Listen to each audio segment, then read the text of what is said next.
TVN ਦੇਖਣ ਵਾਲੇ ਸਮੁੱਚੇ ਦਰਸ਼ਕਾਂ ਨੂੰ ਦਵਿੰਦਰ ਸਿੰਘ ਬੈਨੀਪਾਲ ਵੱਲੋਂ ਪਿਆਰ ਅਤੇ ਅਦਬ ਸਹਿਤ ਸਤਿ ਸ਼੍ਰੀ ਅਕਾਲ। ਦਾ ਬੈਨੀਪਾਲ ਸ਼ੋਅ ਵਿੱਚ ਤੁਹਾਡਾ ਸਭਨਾਂ ਦਾ ਨਿੱਘਾ ਸਵਾਗਤ। ਆਓ ਦੋਸਤੋ, ਸਭ ਤੋਂ ਪਹਿਲਾਂ ਅੱਜ ਦੀਆਂ ਕੁਝ ਖਬਰਾਂ ਜਿਨ੍ਹਾਂ ਦੇ ਉੱਤੇ ਵਿਚਾਰ ਚਰਚਾ ਕੀਤੀ ਜਾਏਗੀ, ਸੰਖੇਪ ਦੇ ਵਿੱਚ ਉਹਨਾਂ ਦੀ ਜਾਣਕਾਰੀ ਤੁਹਾਡੇ ਨਾਲ ਸਾਂਝੀ ਕਰ ਲਵਾਂ। ਮੰਡੀ ਗੋਬਿੰਦਗੜ੍ਹ ਦੀ ਨਵਨੀਤ ਕੌਰ ਨੇ ਜੱਜ ਬਣ ਕੇ ਚਮਕਾਇਆ ਨਾ। ਐਸਸੀ ਕਮਿਸ਼ਨ ਨੇ ਨੌਦੀਪ ਮਾਮਲੇ ਵਿੱਚ ਰਿਪੋਰਟ ਕੀਤੀ ਤਲਬ। ਸੈਣੀ ਤੇ ਉਮਰਾ ਨੰਗਲ ਨੂੰ ਅਦਾਲਤ ਨੇ ਨਹੀਂ ਦਿੱਤੀ ਰਾਹਤ। ਗ੍ਰਿਫਤਾਰੀ ਤੇ ਰੋਕ ਲਗਾਉਣ ਤੋਂ ਕੀਤਾ ਇਨਕਾਰ। ਭਾਰਤ ਦੇ ਅੰਦੋਲਨਕਾਰੀਆਂ ਨੂੰ ਵਿਦੇਸ਼ੀ ਵਿਚਾਰਧਾਰਾ ਤੋਂ ਬਚਾਉਣ ਦੀ ਲੋੜ, ਪ੍ਰਧਾਨ ਮੰਤਰੀ ਮੋਦੀ ਦਾ ਕਹਿਣਾ। ਰਾਜ ਸਭਾ ਵਿੱਚ ਪ੍ਰਧਾਨ ਮੰਤਰੀ ਨੇ ਪ੍ਰਤਾਪ ਸਿੰਘ ਬਾਜਵਾ ਤੇ ਕੀਤਾ ਵਿਅੰਗ। ਪ੍ਰਧਾਨ ਮੰਤਰੀ ਨੇ ਕਿਸਾਨਾਂ ਨਾਲ ਧਰੋਹ ਕਮਾਇਆ, ਕਾਂਗਰਸ ਦਾ ਕਹਿਣਾ। ਪ੍ਰਧਾਨ ਮੰਤਰੀ ਦੇ ਸੱਦੇ ਤੋਂ ਬਾਅਦ ਕਿਸਾਨ ਆਗੂ ਸਰਕਾਰ ਨਾਲ ਗੱਲਬਾਤ ਲਈ ਤਿਆਰ। ਸਚਨ, ਵਿਰਾਟ ਅਤੇ ਲਤਾ ਸਮੇਤ ਕਈ ਸਿਤਾਰਿਆਂ ਦੇ ਟਵੀਟ ਦੀ ਹੋਵੇਗੀ ਜਾਂਚ। ਦੋਸਤੋ, ਇਹਨਾਂ ਕੁਝ ਖਬਰਾਂ ਨੂੰ ਆਧਾਰ ਬਣਾ ਕੇ ਅੱਜ ਦੇ ਪ੍ਰੋਗਰਾਮ ਦੌਰਾਨ ਵਿਸਥਾਰ ਸਹਿਤ ਇਹਨਾਂ ਤੇ ਚਰਚਾ ਕਰਾਂਗਾ। ਇਹਦੇ ਨਾਲ ਹੀ ਜੇਕਰ ਹਾਲੇ ਤੱਕ ਤੁਸੀਂ ਆਪਣੇ ਇਸ ਚੈਨਲ ਨੂੰ ਸਬਸਕ੍ਰਾਈਬ ਨਹੀਂ ਕੀਤਾ, ਕਿਰਪਾ ਕਰਕੇ ਸਬਸਕ੍ਰਾਈਬ ਕਰਕੇ ਨੋਟੀਫਿਕੇਸ਼ਨ ਵਾਲੀ ਘੰਟੀ ਜ਼ਰੂਰ ਔਨ ਕਰ ਲੈਣੀ, ਤੁਹਾਡੇ ਧੰਨਵਾਦੀ ਹੋਵਾਂਗੇ। ਇਹਦੇ ਤੋਂ ਪਹਿਲਾਂ ਕਿ ਅੱਜ ਦੀਆਂ ਇਹਨਾਂ ਖਬਰਾਂ ਨੂੰ ਵਿਸਥਾਰ ਨਾਲ ਵਿਚਾਰਿਆ ਜਾਵੇ, ਅੱਜ ਦਾ ਪ੍ਰੋਗਰਾਮ ਹੁਣ ਤੋਂ ਕੁਝ ਘੰਟੇ ਪਹਿਲਾਂ ਜਿਹੜਾ ਪੰਜਾਬ ਬੋਲਦਾ ਡਾਕਟਰ ਪਿਆਰੇ ਲਾਲ ਗਰਗ ਹੋਰਾਂ ਦੇ ਨਾਲ ਕੀਤਾ ਸੀ। ਤੁਸੀਂ ਇੱਕ ਵਾਰੀ ਉਸ ਪ੍ਰੋਗਰਾਮ ਨੂੰ ਵੇਖਿਓ ਜ਼ਰੂਰ, ਤੁਹਾਨੂੰ ਪਤਾ ਲੱਗ ਜਾਏਗਾ ਕਿ ਕਾਨੂੰਨ ਜਿਨ੍ਹਾਂ ਦੇ ਮੁਤਲਕ ਰਾਜ ਸਭਾ ਦੇ ਵਿੱਚ ਕੇਂਦਰੀ ਖੇਤੀਬਾੜੀ ਮੰਤਰੀ ਨਰਿੰਦਰ ਸਿੰਘ ਤੋਮਰ ਹੋਰਾਂ ਨੇ ਕਿਹਾ ਕਿ ਕੋਈ ਕਿਸਾਨ ਜਥੇਬੰਦੀ, ਕੋਈ ਕਿਸਾਨ ਆਗੂ ਜਾਂ ਵਿਰੋਧੀ ਇਹ ਦੱਸ ਦੇਵੇ ਕਿ ਕਾਨੂੰਨਾਂ ਦੇ ਵਿੱਚ ਕਾਲਾ ਕੀ ਹੈ ਜਾਂ ਕਾਨੂੰਨ ਕਾਲੇ ਕਿਉਂ ਨੇ, ਉਸ ਦੀ ਵਿਸਥਾਰ ਸਹਿਤ ਜਾਣਕਾਰੀ ਉਹਨਾਂ ਨੇ ਬਹੁਤ ਕਮਾਲ ਦੇ ਢੰਗ ਨਾਲ ਪੇਸ਼ ਕੀਤੀ ਹੈ ਕਿ ਕਾਨੂੰਨ ਭਾਈ ਕਾਲੇ ਕਿਉਂ ਨੇ। ਉਹ ਜਾਣਕਾਰੀ ਤੁਹਾਡੇ ਵਾਸਤੇ ਕਾਫੀ ਲਾਭਦਾਇਕ ਜਾਂ ਲਾਹੇਵੰਦ ਹੋ ਸਕਦੀ ਹੈ, ਤੁਹਾਨੂੰ ਉਸ ਦੇ ਬਾਬਤ ਪੁਖਤਾ ਜਾਣਕਾਰੀ ਹੋ ਸਕਦੀ ਹੈ। ਜ਼ਰੂਰ ਵੇਖਿਓ ਜੇਕਰ ਹਾਲੇ ਤੱਕ ਨਹੀਂ ਵੇਖਿਆ। ਤੇ ਆਓ ਸਭ ਤੋਂ ਪਹਿਲੀ ਪੋਜ਼ਿਟਿਵ ਖਬਰ ਦੇ ਨਾਲ ਅੱਜ ਦੇ ਪ੍ਰੋਗਰਾਮ ਦੀ ਸ਼ੁਰੂਆਤ ਕਰਦੇ ਹਾਂ। ਬੀਤੇ ਦਿਨੀ ਤੁਹਾਡੇ ਨਾਲ ਇੱਕ ਜ਼ਿਕਰ ਕੀਤਾ ਸੀ ਕਿ ਹੁਸ਼ਿਆਰਪੁਰ ਜ਼ਿਲ੍ਹੇ ਦੀ ਭਾਵਨਾ ਨੇ ਕਮਾਲ ਕਰ ਦਿੱਤੀ, ਜੱਜ ਬਣ ਗਈ ਹੈ। ਮਾਪਿਆਂ ਦਾ ਨਾਮ, ਆਪਣੇ ਜ਼ਿਲ੍ਹੇ ਦਾ ਨਾਮ, ਪੰਜਾਬ ਦਾ ਨਾਮ ਰੌਸ਼ਨ ਕੀਤਾ। ਤੇ ਉਸੇ ਤਰ੍ਹਾਂ ਦੀ ਖਬਰ ਮਿਲ ਰਹੀ ਹੈ ਕਿ ਜ਼ਿਲ੍ਹਾ ਸ਼੍ਰੀ ਫਤਿਹਗੜ੍ਹ ਸਾਹਿਬ ਵਿੱਚ ਪੈਂਦਾ ਮੰਡੀ ਗੋਬਿੰਦਗੜ੍ਹ। ਲੋਹਾ ਮੰਡੀ ਗੋਬਿੰਦਗੜ੍ਹ ਦੀ ਰਹਿਣ ਵਾਲੀ ਹੈ ਨਵਨੀਤ ਕੌਰ ਧਾਲੀਵਾਲ। ਨਵਨੀਤ ਕੌਰ ਧਾਲੀਵਾਲ ਨੇ ਵੀ ਜੱਜ ਬਣ ਕੇ ਇਤਿਹਾਸ ਸਿਰਜ ਦਿੱਤਾ ਹੈ।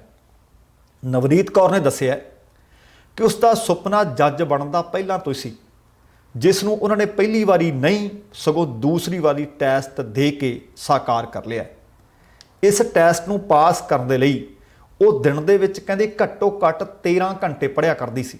ਇੱਥੋਂ ਪਤਾ ਲੱਗਦਾ ਜੇਕਰ ਇਨਸਾਨ ਕੁਝ ਬਣਨਾ ਚਾਹੇ ਉਹਦੇ ਵਾਸਤੇ ਘਾਲਣਾ ਤਾਂ ਘਾਲਣੀ ਪੈਂਦੀ ਹੈ, ਕਿਉਂਕਿ ਸੁੱਤਿਆਂ ਪਿਆਂ ਤੋਂ ਕੰਮ ਨਹੀਂ ਬਣਨੇ। ਜੇਕਰ ਜਾਗਾਂਗੇ, ਜੇਕਰ ਅਸੀਂ ਕੋਈ ਹੀਲਾ ਕਰਾਂਗੇ ਫਿਰ ਵਸੀਲਾ ਬਣਨਾ ਹੈ। ਤੇ ਜੇਕਰ ਅਸੀਂ ਕਹਿੰਦੇ ਹਿੰਮਤ ਕਰੇ ਮਨੁੱਖ ਜੇ ਛੂਹੇ ਜਾ ਅਸਮਾਨ। 13 ਘੰਟੇ ਪੜ੍ਹਨਾ ਤੇ ਨਾਲ ਘਰ ਦਾ ਕੰਮ ਕਰਨਾ। ਤੁਸੀਂ ਦੇਖੋ ਕਿ ਜੋ ਕੰਮ ਉਸਨੇ ਸੋਚਿਆ ਸੀ, ਜਿਹੜਾ ਸੁਪਨਾ ਲਿਆ ਸੀ, ਸਾਕਾਰ ਕਰ ਲਿਆ। ਪਰ ਇਹਦੇ ਪਿੱਛੇ ਉਹਨਾਂ ਨੇ ਦੱਸਿਆ ਕਿ ਆਪਣੇ ਮਾਮੇ ਨੂੰ ਜੱਜ ਬਣਨ ਤੋਂ ਬਾਅਦ ਉਸਨੇ ਇਹ ਸੁਪਨਾ ਦੇਖਣਾ ਸ਼ੁਰੂ ਕੀਤਾ ਕਿ ਜੇਕਰ ਉਸਦੇ ਮਾਮਾ ਜੀ ਜੱਜ ਬਣ ਸਕਦੇ ਤੇ ਮੈਂ ਜੱਜ ਕਿਉਂ ਨਹੀਂ ਬਣ ਸਕਦੀ। ਦੇਹਰਾਦੂਨ ਤੋਂ ਕਾਨੂੰਨ ਦੇ ਵਿੱਚ ਮਾਸਟਰ ਡਿਗਰੀ ਕੀਤੀ। ਫਿਰ ਨਵਨੀਤ ਕੌਰ ਨੇ ਇਹ ਵੀ ਦੱਸਿਆ ਕਿ ਉਹਨਾਂ ਦੇ ਪਤੀ ਸਤਨਾਮ ਸਿੰਘ ਭੁੱਲਰ ਉਹ ਐਡਵੋਕੇਟ ਨੇ, ਜਿਨ੍ਹਾਂ ਨੇ ਉਸ ਨੂੰ ਜੱਜ ਬਣਨ ਦੇ ਵਿੱਚ ਪ੍ਰੇਰਣਾ ਦਿੱਤੀ ਤੇ ਅੱਜ ਉਹ ਜੱਜ ਬਣ ਗਈ ਹੈ। ਇਲਾਕੇ ਵਿੱਚ ਪਰਿਵਾਰਕ ਦੋਸਤਾਂ ਮਿੱਤਰਾਂ ਦੇ ਵਿੱਚ, ਰਿਸ਼ਤੇਦਾਰਾਂ ਦੇ ਵਿੱਚ ਖੁਸ਼ੀ ਦਾ ਮਾਹੌਲ ਅਤੇ ਉਹਨਾਂ ਦੇ ਘਰ ਦੇ ਵਿੱਚ ਵਧਾਈਆਂ ਦੇਣ ਵਾਲਿਆਂ ਦਾ ਤਾਂਤਾ ਲੱਗ ਗਿਆ। ਬੀਤੇ ਦਿਨੀ ਤੁਹਾਡੇ ਨਾਲ ਖਬਰ ਸਾਂਝੀ ਕੀਤੀ ਸੀ ਕਿ ਇੱਕ ਪੰਜਾਬਣ ਮੁਟਿਆਰ ਜਿਸ ਨੂੰ ਪੁਲਿਸ ਨੇ ਚੁੱਕ ਲਿਆ ਤੇ ਹਾਲੇ ਤੱਕ ਉਸ ਦੀ ਜ਼ਮਾਨਤ ਨਹੀਂ ਹੋਈ। ਇਸ ਮਾਮਲੇ ਦੇ ਵਿੱਚ ਹੁਣ ਅਗਲੇਰੀ ਕਾਰਵਾਈ ਆਰੰਭ ਦਿੱਤੀ ਗਈ ਹੈ। ਬੀਤੇ ਦਿਨਾਂ ਦੇ ਵਿੱਚ ਤੁਹਾਨੂੰ ਪਤਾ ਹੈ ਕਿ ਜਾਗੋ ਪਾਰਟੀ ਦੇ ਪ੍ਰਧਾਨ ਅਤੇ ਦਿੱਲੀ ਗੁਰਦੁਆਰਾ ਪ੍ਰਬੰਧਕ ਕਮੇਟੀ ਦੇ ਸਾਬਕਾ ਪ੍ਰਧਾਨ ਮਨਜੀਤ ਸਿੰਘ ਜੀਕੇ ਹੋਰਾਂ ਨੇ ਵੀ ਇਸ ਮਾਮਲੇ ਦੇ ਵਿੱਚ ਆਵਾਜ਼ ਚੁੱਕੀ ਸੀ। ਪੰਜਾਬ ਦੇ ਵਿੱਚੋਂ ਵੀ ਆਵਾਜ਼ਾਂ ਉੱਠਣ ਲੱਗੀਆਂ ਨੇ ਤੇ ਦੇਸ਼ ਵਿਦੇਸ਼ ਦੇ ਵਿੱਚੋਂ ਵੀ ਇਸ ਮਾਮਲੇ ਦੇ ਵਿੱਚ ਆਵਾਜ਼ਾਂ ਬੁਲੰਦ ਹੋਣ ਲੱਗੀਆਂ ਨੇ। ਤੇ ਹੁਣ ਖਬਰ ਮਿਲ ਰਹੀ ਹੈ ਕਿ ਪੰਜਾਬ ਰਾਜ ਅਨੁਸੂਚਿਤ ਜਾਤੀ ਕਮਿਸ਼ਨ ਨੇ ਕਿਰਤ ਅਧਿਕਾਰਾਂ ਦੀ ਇਸ ਕਾਰਕੁਨ ਮੁਟਿਆਰ ਨੌਦੀਪ ਕੌਰ ਦੇ ਮਾਮਲੇ ਦਾ ਨੋਟਿਸ ਲੈ ਲਿਆ ਅਤੇ ਵਧੀਕ ਮੁੱਖ ਸਕੱਤਰ ਨੂੰ ਇਸ ਮਾਮਲੇ ਦੇ ਵਿੱਚ ਦਾਖਲ ਦੇਣ ਵਾਸਤੇ ਆਖਿਆ ਤਾਂ ਜੋ ਛੇਤੀ ਤੋਂ ਛੇਤੀ ਪੀੜਤਾਂ ਨੂੰ ਇਨਸਾਫ ਮਿਲ ਸਕੇ, ਯਕੀਨੀ ਬਣਾਇਆ ਜਾ ਸਕੇ। ਕਮਿਸ਼ਨ ਨੇ ਇਸ ਸੰਬੰਧੀ ਤੁਰੰਤ ਬਣਦੀ ਕਾਰਵਾਈ ਸ਼ੁਰੂ ਕਰ ਦਿੱਤੀ ਹੈ ਅਤੇ ਦੱਸਿਆ ਗਿਆ ਕਿ 23 ਫਰਵਰੀ ਤੱਕ ਉਹਨਾਂ ਨੇ ਰਿਪੋਰਟ ਤਲਬ ਕਰ ਲਈ ਹੈ। ਕਮਿਸ਼ਨ ਦੀ ਚੇਅਰਪਰਸਨ ਨੇ ਤਜਿੰਦਰ ਕੌਰ ਨੇ ਦੱਸਿਆ ਕਿ ਪੀੜਤ ਲੜਕੀ ਸ਼੍ਰੀ ਮੁਕਤਸਰ ਸਾਹਿਬ ਜ਼ਿਲ੍ਹੇ ਦੀ ਹੈ ਅਤੇ ਇਸ ਲਈ ਕਮਿਸ਼ਨ ਨੇ ਸੂ ਮੋਟੋ ਨੋਟਿਸ ਲੈ ਲਿਆ।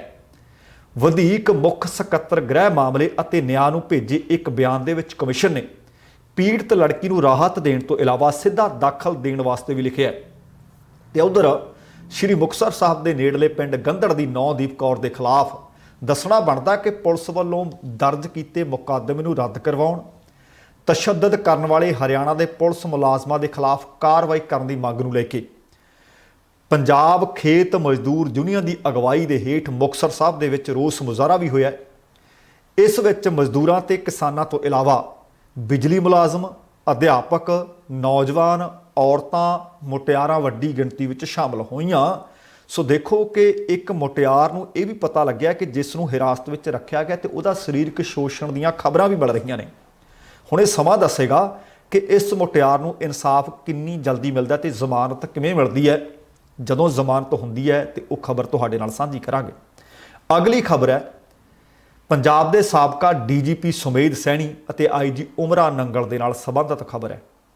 ਅਸਲ ਦੇ ਵਿੱਚ ਬਹਿਬਲ ਕਲਾਂ ਗੋਲੀ ਕਾਂਡ ਦੇ ਨਾਲ ਸੰਬੰਧਿਤ ਇੱਕ ਮਾਮਲਾ ਚੱਲ ਰਿਹਾ ਹੈ ਤੇ ਉਸ ਗੋਲੀ ਕਾਂਡ ਦੇ ਵਿੱਚ ਮੁਲਜ਼ਮ ਦੇ ਵਜੋਂ ਨਾਮਜ਼ਦ ਹੋਣ ਤੋਂ ਬਾਅਦ ਪੰਜਾਬ ਦੇ ਸਾਬਕਾ ਡੀਜੀਪੀ ਸੈਣੀ ਅਤੇ ਮੁਅੱਤਲ ਆਈਜੀ ਪਰਮਰਾਜ ਸਿੰਘ ਉਮਰਾ ਨੰਗਲ ਨੇ ਫਰੀਦਕੋਟ ਦੇ ਸੈਸ਼ਨ ਕੋਰਟ ਦੇ ਵਿੱਚ ਅਗਾਊਂ ਜ਼ਮਾਨਤ ਦੀ ਅਰਜ਼ੀ ਲਾ ਕੇ ਗ੍ਰਿਫਤਾਰੀ ਤੇ ਰੋਕ ਲਗਾਉਣ ਦੀ ਮੰਗ ਕੀਤੀ ਸੀ। ਸੈਸ਼ਨ ਜੱਜ ਸੁਮਿਤ ਮਲਹੋਤਰਾ ਨੇ ਇਸ ਮਾਮਲੇ ਦੀ ਸੁਣਵਾਈ 11 ਫਰਵਰੀ ਤੱਕ ਟਾਲੀ ਹੈ, ਪਰ ਸੁਮੇਧ ਸੈਣੀ ਅਤੇ ਉਮਰਾ ਨੰਗਲ ਦੀ ਗ੍ਰਿਫਤਾਰੀ ਦੇ ਉੱਪਰ ਰੋਕ ਲਗਾਉਣ ਤੋਂ ਉਹਨਾਂ ਨੇ ਸਾਫ਼ ਇਨਕਾਰ ਕਰ ਦਿੱਤਾ ਹੈ। ਡੀਜੀਪੀ ਸੈਣੀ ਅਤੇ ਉਮਰਾ ਨੰਗਲ ਨੂੰ ਇਲਾਕਾ ਮੈਜਿਸਟ੍ਰੇਟ ਫਰੀਦਕੋਟ ਦੀ ਅਦਾਲਤ ਨੇ 9 ਫਰਵਰੀ ਨੂੰ ਅਦਾਲਤ ਦੇ ਵਿੱਚ ਤਲਬ ਕੀਤਾ ਅਤੇ ਇਹਨਾਂ ਦੋਨਾਂ ਅਧਿਕਾਰੀਆਂ ਨੂੰ ਖਤਰਾ ਹੈ ਕਿ ਜੇ ਉਹ ਅਦਾਲਤ ਦੇ ਸਾਹਮਣੇ ਪੇਸ਼ ਹੋਏ ਤਾਂ ਉਹਨਾਂ ਨੂੰ ਜੇਲ੍ਹ ਭੇਜਿਆ ਜਾ ਸਕਦਾ ਹੈ। ਅਦਾਲਤ ਨੇ ਕਿਹਾ ਕਿ ਕਿਸੇ ਵੀ ਤਰ੍ਹਾਂ ਦੀ ਰਾਹਤ ਦੇਣ ਤੋਂ ਪਹਿਲਾਂ ਵਿਸ਼ੇਸ਼ ਜਾਂਚ ਟੀਮ ਨੂੰ ਸੁਣਿਆ ਜਾਣਾ ਬੜਾ ਲਾਜ਼ਮੀ ਹੈ। ਪੰਜਾਬ ਸਰਕਾਰ ਨੇ ਅੱਜ ਅਦਾਲਤ ਵਿੱਚ ਇਹਨਾਂ ਦੋਹਾਂ ਪੁਲਿਸ ਅਧਿਕਾਰੀਆਂ ਦੀ ਅਗਾਊਂ ਜ਼ਮਾਨਤ ਅਰਜ਼ੀ ਦਾ ਵਿਰੋਧ ਕਰਦਿਆਂ ਕਿਹਾ ਕਿ ਪੁਲਿਸ ਅਧਿਕਾਰੀਆਂ ਦੇ ਵੱਲੋਂ ਦਿੱਤੀ ਅਦਾਲਤ ਵਿੱਚ ਅਰਜ਼ੀ ਕਾਨੂੰਨ ਮੁਤਾਬਕ ਯੋਗ ਨਹੀਂ ਹੈ।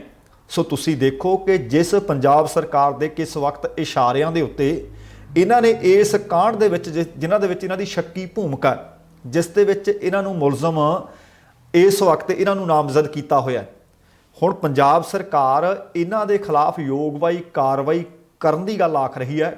ਉਹ ਆਖ ਰਹੀ ਹੈ ਕਿ ਇਹਨਾਂ ਦੀ ਗ੍ਰਿਫਤਾਰੀ ਤੇ ਰੋਕ ਲਗਾਉਣਾ ਲਾਜ਼ਮੀ ਨਹੀਂ। ਸੋ ਹੁਣ ਭੱਜੇ ਦੌੜੇ ਫਿਰਦੇ ਨੇ ਸੁਮੇਧ ਸੈਣੀ ਵੀ ਤੇ ਉਮਰਾ ਨੰਗਲ ਵੀ ਕਿ ਸ਼ਾਇਦ ਜੇਕਰ ਅਸੀਂ ਅਦਾਲਤ ਵਿੱਚ ਪੇਸ਼ ਹੋਏ ਕਿਤੇ ਸਾਨੂੰ ਗ੍ਰਿਫਤਾਰ ਨਾ ਕਰ ਲਿਆ ਜਾਵੇ। ਸੋ ਵੇਖਦੇ ਹਾਂ ਕਿ 11 ਫਰਵਰੀ ਤੱਕ ਸੁਣਵਾਈ ਟਾਲ ਦਿੱਤੀ ਗਈ ਹੈ ਕਿ 11 ਫਰਵਰੀ ਤੋਂ ਬਾਅਦ ਕੀ ਬਣਦਾ। ਇੱਥੇ ਇਹ ਵੀ ਗੱਲ ਦੱਸਣੀ ਬਣਦੀ ਹੈ ਕਿ ਤੁਹਾਨੂੰ ਪਤਾ ਕਿ ਸ਼ਾਂਤਮਈ ਲੋਕ ਜਿਹੜਾ ਰੋਸ ਧਰਨਾ ਕਰ ਰਹੇ ਸੀ, ਮੁਜ਼ਾਹਰਾ ਕਰ ਰਹੇ ਸੀ, ਉਹਦੇ ਤੋਂ ਬਾਅਦ ਉਸ ਸਾਰੇ ਘਟਨਾਕ੍ਰਮ ਦੀ ਜਿਹੜੀ ਜਾਂਚ CBI ਕਰ ਰਹੇ ਸੀ। ਬੀਤੇ ਦਿਨੀ CBI ਨੇ ਫਾਈਲਾਂ ਪੰਜਾਬ ਸਰਕਾਰ ਨੂੰ ਭਾਵ ਪੰਜਾਬ ਪੁਲਿਸ ਨੂੰ ਸੌਂਪ ਦਿੱਤੀਆਂ ਨੇ ਤੇ ਫਿਰ ਕੈਪਟਨ ਅਮਰਿੰਦਰ ਸਿੰਘ ਮੁੱਖ ਮੰਤਰੀ ਪੰਜਾਬ ਨੇ ਆਖਿਆ ਸੀ ਕਿ ਇਹ ਜਿਹੜੀ ਜਾਂਚ ਹੈ ਇਹਦੇ ਵਿੱਚ ਤੇਜ਼ੀ ਲਿਆਂਦੀ ਜਾਏਗੀ। ਸੋ ਦੇਖਦੇ ਹਾਂ ਕਿ ਆਉਣ ਵਾਲੇ ਦਿਨਾਂ ਦੇ ਵਿੱਚ ਇਹ 2022 ਦੀਆਂ ਚੋਣਾਂ ਤੋਂ ਪਹਿਲਾਂ ਕੀ ਇਹ ਜਾਂਚ ਸੱਚੀ ਮੁੱਚੀ ਪੂਰੀ ਮੁਕੰਮਲ ਕਰ ਲਈ ਜਾਂਦੀ ਹੈ ਜਾਂ ਕਿਸੇ ਧਿਰ ਨੂੰ ਨਿਸ਼ਾਨਾ ਬਣਾਉਣ ਦੇ ਕਾਰਨ ਚੋਣਾਂ ਦੇ ਬਿਲਕੁਲ ਨੇੜੇ ਜਾ ਕੇ ਕੋਈ ਗੁਬਾਰਾ ਭੰਨਿਆ ਜਾਂਦਾ ਹੈ। ਇਹ ਆਉਣ ਵਾਲਾ ਸਮਾਂ ਦੱਸੇਗਾ। ਭਾਵੇਂ ਕਿਸੇ ਵੀ ਤਰ੍ਹਾਂ ਦੀ ਗੱਲ ਹੋਵੇ ਪਰ ਜਾਂਚ ਨਿਰਪੱਖ ਹੋਵੇ। ਦੁੱਧ ਦਾ ਦੁੱਧ ਤੇ ਪਾਣੀ ਦਾ ਪਾਣੀ ਬੜਾ ਲਾਜ਼ਮੀ ਹੈ। ਅਗਲੀ ਜਿਹੜੀ ਖਬਰ ਹੈ ਬੜੀ ਮਹੱਤਵਪੂਰਨ ਹੈ ਵੀ। ਭਾਰਤ ਦੇ ਵਿੱਚ ਤੁਹਾਨੂੰ ਪਤਾ ਕਿ ਇਸ ਵਕਤ ਭਾਰਤ ਦਾ ਕਿਸਾਨ ਅੰਦੋਲਨ ਕਰ ਰਿਹਾ ਹੈ, ਪਰ ਇਸ ਅੰਦੋਲਨ ਦੇ ਦਰਮਿਆਨ ਭਾਰਤ ਦੇ ਪ੍ਰਧਾਨ ਮੰਤਰੀ ਨਰਿੰਦਰ ਦਮੋਦਰ ਦਾਸ ਮੋਦੀ ਨੇ ਰਾਜ ਸਭਾ ਦੇ ਵਿੱਚ ਇਸ ਨੂੰ ਲੈ ਕੇ ਕੁਝ ਰੌਚਕ ਗੱਲਾਂ ਆਖੀਆਂ ਨੇ। ਉਹਨਾਂ ਕਿਹਾ ਹੈ ਕਿ ਵਿਰੋਧੀ ਧਿਰ ਹੀ ਕਦੇ ਕਿਸਾਨਾਂ ਦੇ ਹੱਕ ਵਿੱਚ ਗੱਲ ਕਰਦੀ ਸੀ, ਅੱਜ ਉੱਥੇ ਹੀ ਸਰਕਾਰ ਦੇ ਵੱਲੋਂ ਜਿਹੜੇ ਖੇਤੀ ਸੁਧਾਰ ਕਾਨੂੰਨ ਲਿਆਂਦੇ ਜਾ ਚੁੱਕੇ ਆ ਉਹਨਾਂ ਦੀ ਹੁਣ ਵਿਰੋਧਤਾ ਕਰੀ ਜਾਂਦੀ ਹੈ। ਉਹ ਕਹਿੰਦੇ ਸਿਰਫ ਤੇ ਸਿਰਫ ਇਹ ਹੋਰ ਕੁਝ ਨਹੀਂ, ਵਿਰੋਧੀ ਧਿਰਾਂ ਰਾਜਨੀਤੀ ਕਰ ਰਹੀਆਂ ਨੇ, ਇਸ ਤੋਂ ਇਲਾਵਾ ਕੁਝ ਨਹੀਂ। ਉਹਨਾਂ ਇਹ ਵੀ ਕਿਹਾ ਕਿ ਕੋਵਿਡ ਕਾਲ ਦੇ ਵਿੱਚ ਕਿਸਾਨਾਂ ਨੇ ਰਿਕਾਰਡ ਉਤਪਾਦਨ ਕੀਤਾ, ਭਾਰਤ ਅਨਾਜ ਦੇ ਨਾਲ ਭਰਿਆ ਪਿਆ। ਉਹਨਾਂ ਇਹ ਵੀ ਕਿਹਾ ਕਿ ਕੁਝ ਸਮੇਂ ਬਾਅਦ ਕਾਨੂੰਨਾਂ ਦੇ ਵਿੱਚ ਸੁਧਾਰ ਅਕਸਰ ਹੁੰਦੇ ਆ, ਇਹ ਕੋਈ ਨਵੀਂ ਗੱਲ ਨਹੀਂ। ਉਹਨਾਂ ਅੰਦੋਲਨਕਾਰੀਆਂ ਨੂੰ ਸਮਝਾਉਣ ਲਈ ਵਿਰੋਧੀ ਧਿਰ ਦੇ ਸਾਥ ਦੀ ਸਹਿਯੋਗ ਦੀ ਮੰਗ ਵੀ ਕੀਤੀ। ਰਾਜ ਸਭਾ ਦੇ ਵਿੱਚ ਬੋਲ ਰਹੇ ਸੀ।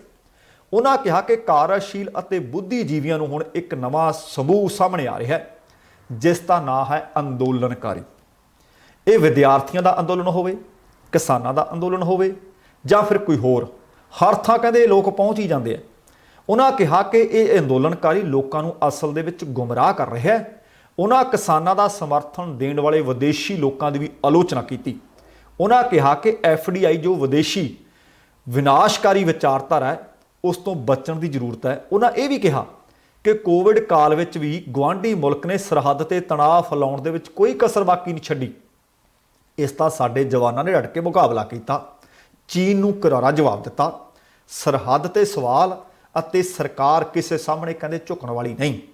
ਕਹਿੰਦੇ ਭਾਰਤ ਨੇ ਮਾਨਵਤਾ ਨੂੰ ਬਚਾਉਣ ਦਾ ਕੰਮ ਕੀਤਾ। ਉਹਨਾਂ ਕਿਹਾ ਕਿ ਦੁਨੀਆ ਦੇ ਕਿਸੇ ਵੀ ਹਸਪਤਾਲ ਦੇ ਆਪਰੇਸ਼ਨ ਥੀਏਟਰ ਦੇ ਵਿੱਚ ਜਦੋਂ ਮਰੀਜ਼ ਡਾਕਟਰਾਂ ਦੀ ਭੀੜ 'ਚ ਕਿਸੇ ਭਾਰਤੀ ਨੂੰ ਦੇਖਦਾ ਹੈ ਤਾਂ ਉਸ ਦਾ ਹੌਸਲਾ ਵੱਧ ਜਾਂਦਾ ਹੈ। ਇਹੀ ਭਾਰਤ ਨੇ ਇੰਨੇ ਸਾਲਾਂ ਵਿੱਚ ਕਮਾਇਆ, ਜਿਸ ਦੇ ਕਾਰਨ ਲੋਕ ਉਹਨਾਂ ਨੂੰ ਸ਼ਾਬਾਸ਼ ਦੇ ਰਹੇ ਨੇ। ਉਹ ਕਹਿੰਦੇ ਕੇਂਦਰ ਨੇ ਅਤੇ ਸੂਬਿਆਂ ਨੇ ਮਿਲ ਕੇ ਹੁਣ ਤੱਕ ਮੁਲਕ ਨੂੰ ਇੱਥੋਂ ਤੱਕ ਪਹੁੰਚਾਇਆ ਹੈ। ਕੋਵਿਡ ਕਾਲ ਦੇ ਵਿੱਚ ਆਏ ਸੰਕਟ ਦੇ ਮੌਕੇ ਜਿੰਨੇ ਵੀ ਕਹਿੰਦੇ ਲੋਕਾਂ ਨੇ ਰਲ ਕੇ ਕੰਮ ਕੀਤਾ ਤੇ ਕੋਵਿਡ ਕਾਲ ਦੇ ਵਿੱਚ ਇੱਕ ਦੂਸਰੇ ਦਾ ਸਹਾਰਾ ਬਣੇ, ਉਹ ਸ਼ਲਾਘਾਯੋਗ ਸੀ। ਉਹਨਾਂ ਕਾਂਗਰਸ ਦੇ ਸੰਸਦ ਮੈਂਬਰ ਬਾਜਵਾ ਦੇ ਬਿਆਨਾਂ ਤੇ ਐਨ ਜ਼ਬਰਦਸਤ ਟਿੱਪਣੀਆਂ ਕੀਤੀਆਂ। ਅੱਗੇ ਚੱਲ ਕੇ ਮੈਂ ਤੁਹਾਡੇ ਨਾਲ ਜ਼ਿਕਰ ਕਰਾਂਗਾ ਕਿ ਕਿਹੜੀਆਂ ਕੀਤੀਆਂ। ਉਹ ਕਹਿੰਦੇ ਉਹਨਾਂ ਨੂੰ ਲੱਗਿਆ ਕਿ ਉਹ ਸ਼ਾਇਦ ਜਦੋਂ ਗੱਲਬਾਤ ਕਰ ਰਹੇ ਸੀ ਐਮਰਜੈਂਸੀ ਤੇ ਸਿੱਖ ਵਿਰੋਧੀ ਹਿੰਸਾ ਦੀ ਗੱਲ ਜ਼ਰੂਰ ਕਰਨਗੇ। ਉਹਨਾਂ ਕਿਹਾ ਕਿ ਭਾਰਤ ਪੱਛਮੀ ਸੱਭਿਅਤਾ ਤੋਂ ਪ੍ਰਭਾਵਿਤ ਨਹੀਂ ਰਿਹਾ। ਭਾਰਤ ਦਾ ਇਤਿਹਾਸ ਇਸ ਗੱਲ ਦਾ ਗਵਾਹ ਰਿਹਾ ਹੈ ਕਿ ਭਾਰਤ ਤੇ ਹੋ ਰਹੇ ਹਮਲਿਆਂ ਤੋਂ ਬਚਣ ਦੀ ਜ਼ਰੂਰਤ ਹੈ। ਇਹ ਸਤਿਅਮ ਸ਼ਿਵਮ ਸੁੰਦਰਮ ਨਾਲ ਸਜਾਇਆ ਗਿਆ ਹੈ। ਉਹ ਕਹਿੰਦੇ ਇਹ ਕਥਨ ਨੇਤਾ ਜੀ ਸੁਭਾਸ਼ ਚੰਦਰ ਬੋਸ ਦਾ ਹੈ, ਪਰ ਜਾਣੇ ਅਣਜਾਣੇ ਵਿੱਚ ਅਸੀਂ ਉਹਨਾਂ ਦੇ ਆਦਰਸ਼ਾਂ ਨੂੰ ਭੁਲਾ ਦਿੱਤਾ ਹੈ। ਅਸੀਂ ਦੁਨੀਆ ਨੂੰ ਦਿੱਤੇ ਸ਼ਬਦਾਂ ਨੂੰ ਲੈ ਕੇ ਅੱਗੇ ਵਧਦੇ ਰਹੇ ਹਾਂ ਅਤੇ ਆਪਣਾ ਸ਼ਬਦ ਹੀ ਭੁੱਲ ਜਾਂਦੇ ਰਹੇ ਹਾਂ। ਸਾਡਾ ਸਿਰਫ ਵੱਡਾ ਲੋਕਤੰਤਰੀ ਨਹੀਂ, ਸਗੋਂ ਅਸੀਂ ਇਸ ਦੀ ਜੜ੍ਹਾਂ ਸਾਨੂੰ ਆਉਣ ਵਾਲੀ ਪੀੜ੍ਹੀ ਨੂੰ ਦੱਸਣਾ ਪਵੇਗਾ। ਸਾਡਾ ਮਨ ਲੋਕਤੰਤਰਿਕ ਹੈ, ਅਸੀਂ ਲੋਕਤੰਤਰਿਕ ਵਿਚਾਰਧਾਰਾ ਦੇ ਹਾਮੀ ਹਾਂ। ਐਮਰਜੈਂਸੀ ਦੌਰਾਨ ਕਹਿੰਦੇ ਪੂਰਾ ਮੁਲਕ ਜੇਲ੍ਹ ਵਿੱਚ ਡੱਕ ਦਿੱਤਾ ਗਿਆ ਸੀ, ਇਸ ਤੋਂ ਬਾਅਦ ਵੀ ਪਰ ਲੋਕਤੰਤਰ ਦੀਆਂ ਜੜ੍ਹਾਂ ਕੋਈ ਹਿਲਾ ਨਹੀਂ ਸੀ ਸਕਿਆ। ਇਸ ਲਈ ਲੋਕਤੰਤਰਿਕ ਕਦਰਾਂ ਕੀਮਤਾਂ ਦੀ ਰਾਖੀ ਸਾਨੂੰ ਕਰਨੀ ਚਾਹੀਦੀ ਹੈ ਤੇ ਅੱਗੇ ਵਧਦੇ ਰਹਿਣਾ ਚਾਹੀਦਾ ਹੈ। ਆਤਮ ਨਿਰਭਰਤਾ ਤੇ ਬੋਲਦਿਆਂ ਪ੍ਰਧਾਨ ਮੰਤਰੀ ਨੇ ਕਿਹਾ ਕਿ ਪੂਰੀ ਦੁਨੀਆ ਦੇ ਲੋਕ ਕੋਵਿਡ ਕਾਲ ਵਿੱਚ ਨਿਵੇਸ਼ ਨੂੰ ਤਰਸ ਰਹੇ ਸਨ, ਪਰ ਭਾਰਤ ਵਿੱਚ ਇਸ ਤਰ੍ਹਾਂ ਨਹੀਂ ਹੋਇਆ। ਉੱਥੇ ਹੀ ਦੁਨੀਆ ਭਾਰਤ ਨੂੰ ਦੋਹਰੇ ਅੰਕਾਂ ਵੱਲ ਵਾਧਾ ਦੇਖ ਰਹੀ ਸੀ। ਅੱਜ ਭਾਰਤ ਵਿੱਚ ਦੁਨੀਆ ਦੇ ਸਭ ਤੋਂ ਵੱਧ ਦੂਸਰੇ ਨੰਬਰ ਦੇ ਜ਼ਿਆਦਾ ਇੰਟਰਨੈਟ ਯੂਜ਼ਰਸ ਨੇ। ਕੁਝ ਸਮਾਂ ਪਹਿਲਾਂ ਕਹਿੰਦੇ ਜਦੋਂ ਡਿਜੀਟਲਾਈਜੇਸ਼ਨ ਨੂੰ ਗੱਲਬਾਤ ਤੋਰੀ ਸੀ ਤੇ ਲੋਕ ਸਵਾਲ ਕਰ ਰਹੇ ਸਨ, ਕਹਿੰਦੇ ਅੱਜ ਉਹ ਨਜ਼ਾਰਾ ਸਾਰਿਆਂ ਦੇ ਸਾਹਮਣੇ ਹੈ। ਆਉਣ ਵਾਲੇ ਸਮੇਂ ਵਿੱਚ ਵੀ ਕਹਿੰਦੇ ਅਸੀਂ ਅੱਗੇ ਵਧਦੇ ਰਹਾਂਗੇ। ਫਿਰ ਆਈ ਗੱਲ ਕਿਸਾਨ ਅੰਦੋਲਨ ਦੀ। ਕਿਸਾਨ ਅੰਦੋਲਨ ਤੇ ਨਰਿੰਦਰ ਦਮੋਦਰ ਦਾਸ ਮੋਦੀ ਕਹਿੰਦੇ ਕਿ ਕਿਸ ਗੱਲ ਨੂੰ ਲੈ ਕੇ ਅੰਦੋਲਨ ਹੋ ਰਿਹਾ ਹਾਲੇ ਤੱਕ ਕਿਸੇ ਨੇ ਸਪਸ਼ਟ ਹੀ ਨਹੀਂ ਕੀਤਾ। ਕਮਾਲ ਹੋ ਗਈ ਵੀ ਆਹ ਜਿਹੜੀ ਗੱਲ ਉਹਨਾਂ ਨੇ ਕਹੀ ਹੈ। ਕਹਿੰਦੇ ਜਿਹੜਾ ਇਹ ਕਿਸਾਨ ਅੰਦੋਲਨ ਚੱਲ ਰਿਹਾ ਹੈ ਕਿਸੇ ਨੇ ਹਾਲੇ ਤੱਕ ਸਪਸ਼ਟ ਹੀ ਨਹੀਂ ਕੀਤਾ। ਇਸ ਦੀਆਂ ਮੁੱਢਲੀਆਂ ਗੱਲਾਂ ਤੇ ਅੱਜ ਤੱਕ ਕਿਸੇ ਨੇ ਧਿਆਨ ਨਹੀਂ ਦਿੱਤਾ। ਉਹ ਕਹਿੰਦੇ ਕੇਂਦਰੀ ਖੇਤੀਬਾੜੀ ਮੰਤਰੀ ਸਦਨ ਦੇ ਵਿੱਚ ਐਨ ਵਿਸਥਾਰ ਨਾਲ ਗੱਲਾਂ ਰੱਖ ਕੇ ਗਏ ਹੈ, ਪਰ ਕਹਿੰਦੇ ਲੋਕਾਂ ਨੂੰ ਪਤਾ ਨਹੀਂ ਕੀ ਗੱਲ ਕਿ ਉਹਨਾਂ ਗੱਲਾਂ ਦੇ ਉੱਤੇ ਧਿਆਨ ਨਹੀਂ ਦੇ ਰਹੇ। ਉਹਨਾਂ ਨੇ ਕੁਝ ਇੱਕ ਸਾਬਕਾ ਪ੍ਰਧਾਨ ਮੰਤਰੀਆਂ ਦਾ ਵੀ ਜ਼ਿਕਰ ਕੀਤਾ। ਉਹ ਕਹਿੰਦੇ ਸਾਬਕਾ ਪ੍ਰਧਾਨ ਮੰਤਰੀ ਚੌਧਰੀ ਚਰਨ ਸਿੰਘ ਨੇ ਕਿਹਾ ਕਿ 36% ਕਿਸਾਨ ਉਹ ਨੇ ਜਿਨ੍ਹਾਂ ਕੋਲ ਜ਼ਮੀਨ 2 ਵਿਗੇ ਤੋਂ ਘੱਟ ਹੈ। ਉਹ ਕਿੰਨੀ ਵੀ ਮਿਹਨਤ ਕਰੇ ਉਹਨਾਂ ਦਾ ਗੁਜ਼ਾਰਾ ਕਰਨਾ ਇਹਨਾਂ ਦਿਨਾਂ 'ਚ ਔਖਾ ਹੋਏਗਾ। ਛੋਟੇ ਕਿਸਾਨਾਂ ਦਾ ਜਿਉਣਾ ਔਖਾ ਹੋਏਗਾ। ਭਾਰਤ ਦੇ ਵਿੱਚ ਅਜਿਹੇ ਕਿਸਾਨਾਂ ਦੀ ਗਿਣਤੀ ਲਗਾਤਾਰ ਵੱਧ ਰਹੀ ਹੈ ਤੇ ਉਹਨਾਂ ਕੋਲ ਜ਼ਮੀਨ ਲਗਾਤਾਰ ਘਟ ਰਹੀ ਹੈ। 12 ਕਰੋੜ ਕਿਸਾਨਾਂ ਦੇ ਕੋਲ ਸਿਰਫ 2 ਹੈਕਟੇਅਰ ਤੋਂ ਵੀ ਘੱਟ ਜ਼ਮੀਨ ਹੈ। ਉਹ ਕਹਿੰਦੇ ਇਸ ਦੇ ਬਾਬਤ ਸੋਚਣ ਦੀ ਜ਼ਰੂਰਤ ਹੈ। ਛੋਟੇ ਕਿਸਾਨਾਂ ਲਈ ਸਕੀਮਾਂ ਬੜੀਆਂ ਚਲਾਈਆਂ ਗਈਆਂ ਨੇ। ਕਹਿੰਦੇ ਸਰਕਾਰ ਵੱਲੋਂ ਪੈਨਸ਼ਨ ਦੀ ਸਹੂਲਤ ਵੀ ਦਿੱਤੀ ਗਈ ਹੈ। ਸੜਕਾਂ ਜ਼ਰੀਏ ਕਿਸਾਨਾਂ ਤੱਕ ਪਹੁੰਚ ਕੀਤੀ ਗਈ ਹੈ। ਕਿਸਾਨ ਰੇਲ ਦੀ ਸ਼ੁਰੂਆਤ ਹੋਈ ਤਾਂ ਦੂਰ ਦਰਾਡੇ ਦੇ ਕਿਸਾਨਾਂ ਨੂੰ ਨਵੇਂ-ਨਵੇਂ ਰਾਹ ਦਿਖਾਏ ਗਏ। ਕਿਸਾਨ ਉਡਾਨ ਯੋਜਨਾ ਦਾ ਫਾਇਦਾ ਅੱਜ ਬਹੁਤ ਸਾਰੇ ਕਹਿੰਦੇ ਕਿਸਾਨ ਲੈ ਰਹੇ ਹੈ। ਉਹਨਾਂ ਕਿਹਾ ਕਿ ਪ੍ਰਧਾਨ ਮੰਤਰੀ ਡਾਕਟਰ ਮਨਮੋਹਨ ਸਿੰਘ ਨੇ ਕਿਸਾਨਾਂ ਨੂੰ ਆਪਣੀ ਫਸਲ ਕਿਤੇ ਵੀ ਵੇਚਣ ਦਾ ਅਧਿਕਾਰ ਦੇਣ ਦੀ ਗੱਲ ਕੀਤੀ ਸੀ। ਕਹਿਣ ਦਾ ਭਾਵ ਕਿ ਵਿਰੋਧੀਆਂ ਨੂੰ ਹੁਣ ਇਸ ਗੱਲ ਤੇ ਮਾਣ ਹੋਣਾ ਚਾਹੀਦਾ ਹੈ ਕਿ ਸਾਬਕਾ ਪ੍ਰਧਾਨ ਮੰਤਰੀ ਡਾਕਟਰ ਮਨਮੋਹਨ ਸਿੰਘ ਦੀ ਉਸ ਗੱਲ ਨੂੰ ਸਰਕਾਰ ਨੇ ਮੰਨਿਆ। ਫਿਰ ਉਹਨਾਂ ਨੇ ਜ਼ਿਕਰ ਕੀਤਾ ਦੁੱਧ ਦਾ ਡੇਅਰੀ ਫਾਰਮਿੰਗ ਦਾ। ਉਹ ਕਹਿੰਦੇ ਦੁੱਧ ਦੇ ਖੇਤਰ ਵਿੱਚ ਇੱਕ ਅਜਿਹੀ ਸਪਲਾਈ ਚੇਨ ਬਣੀ ਹੈ ਜੋ ਬੇਹੱਦ ਮਜ਼ਬੂਤ ਹੈ ਤੇ ਇਹ ਮਜ਼ਬੂਤੀ ਪਿਛਲੀਆਂ ਸਰਕਾਰਾਂ ਤੋਂ ਮਿਲੀ। ਇਸ ਦੇ ਕਰੀਬ ਹੁਣ 8 ਲੱਖ ਕਰੋੜ ਦਾ ਕਾਰੋਬਾਰ ਦੁੱਧ ਤੋਂ ਹੋ ਰਿਹਾ ਹੈ। ਤੇ ਜਿਹੜੀ ਮੈਂ ਗੱਲ ਕਰ ਰਿਹਾ ਸੀ ਕਿ ਰਾਜ ਸਭਾ ਦੇ ਵਿੱਚ ਭਾਸ਼ਣ ਦਿੰਦਿਆਂ ਉਹਨਾਂ ਨੇ ਉਚੇਚੇ ਤੌਰ ਤੇ ਕਾਂਗਰਸ ਦੇ ਸੰਸਦ ਮੈਂਬਰ ਪ੍ਰਤਾਪ ਸਿੰਘ ਬਾਜਵਾ ਤੇ ਵਿਅੰਗ ਕੱਸਿਆ। ਅਸਲ ਦੇ ਵਿੱਚ ਉਹਨਾਂ ਨੇ ਰਾਜ ਸਭਾ ਦੇ ਵਿੱਚ ਕਾਂਗਰਸ ਦੇ ਸੰਸਦ ਪ੍ਰਤਾਪ ਸਿੰਘ ਬਾਜਵਾ ਤੇ ਵਿਅੰਗ ਕੱਸੇ ਕਿਵੇਂ, ਇਹ ਬੜਾ ਲਾਜ਼ਮੀ ਹੈ ਦੱਸਣਾ। ਉਹ ਕਹਿੰਦੇ ਬੀਤੇ ਦਿਨੀ ਜਦੋਂ ਬਾਜਵਾ ਰਾਜ ਸਭਾ ਦੇ ਵਿੱਚ ਲੰਬਾ ਚੌੜਾ ਭਾਸ਼ਣ ਕਰ ਰਹੇ ਸੀ ਨਾ, ਤਾਂ ਉਹਨਾਂ ਨੂੰ ਲੱਗਿਆ ਕਿ ਸ਼ਾਇਦ ਉਹ 1984 ਦੇ ਦੰਗਿਆਂ ਦੀ ਗੱਲ ਕਰਨਗੇ। ਇਹ ਦੰਗੇ ਸ਼ਬਦ ਵਰਤਿਆ ਪ੍ਰਧਾਨ ਮੰਤਰੀ ਮੋਦੀ ਹੋਰਾਂ ਨੇ, ਪਰ ਉਹ ਦੰਗੇ ਨਹੀਂ ਸੀ, ਉਹ ਸਿੱਖ ਵਿਰੋਧੀ ਕਤਲੇਆਮ ਸੀ। ਪਰ ਜੋ ਉਹਨਾਂ ਨੇ ਆਖਿਆ ਮੈਂ ਤੁਹਾਨੂੰ ਉਹੀ ਦੱਸਣ ਲੱਗਾ। ਉਹ ਕਹਿੰਦੇ ਸ਼ਾਇਦ ਉਹਨਾਂ ਨੂੰ ਲੱਗਿਆ ਕਿ 1984 ਦੇ ਦੰਗਿਆਂ ਦੀ ਗੱਲ ਕਰਨਗੇ। ਪ੍ਰਧਾਨ ਮੰਤਰੀ ਨੇ ਕਿਹਾ ਕਿ 84 ਵਿੱਚ ਪੰਜਾਬ ਨੇ ਸਭ ਤੋਂ ਵੱਧ ਅਥਰੂ ਵਹਾਏ ਸਨ। ਫਿਰ ਬਾਜਵਾ 1984 ਦੇ ਦੰਗਿਆਂ ਦੀ ਗੱਲ ਕਰਨੀ ਭੁੱਲ ਕਿਵੇਂ ਗਏ? ਰਾਜ ਸਭਾ ਵਿੱਚ ਆਪਣੇ ਸੰਬੋਧਨ ਦੇ ਵਿੱਚ ਪ੍ਰਧਾਨ ਮੰਤਰੀ ਨੇ ਆਖਿਆ ਕਿ ਵੰਡ ਦਾ ਸਭ ਤੋਂ ਵੱਧ ਦਰਦ ਪੰਜਾਬ ਨੇ ਭੁਗਤਿਆ ਅਤੇ ਹੁਣ ਵੀ ਸਿੱਖਾਂ ਨੂੰ ਗੁੰਮਰਾਹ ਕੀਤਾ ਜਾ ਰਿਹਾ ਹੈ।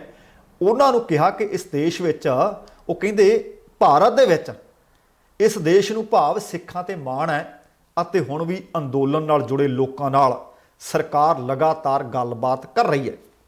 ਹੁਣ ਇੱਥੇ ਇਹ ਵੀ ਦੱਸਣਾ ਬਣਦਾ ਕਿ ਪ੍ਰਤਾਪ ਸਿੰਘ ਬਾਜਵਾ ਨੇ ਫਿਰ ਕੀ ਕਿਹਾ ਸੀ ਪ੍ਰਤਾਪ ਸਿੰਘ ਬਾਜਵਾ ਨੇ? ਉਹਨਾਂ ਨੇ ਕਿਹਾ ਸੀ ਕਿ ਕੇਂਦਰ ਸਰਕਾਰ ਤੇ ਮੈਂ ਸ਼ਬਦੀ ਹਮਲੇ ਕਰ ਰਿਹਾ।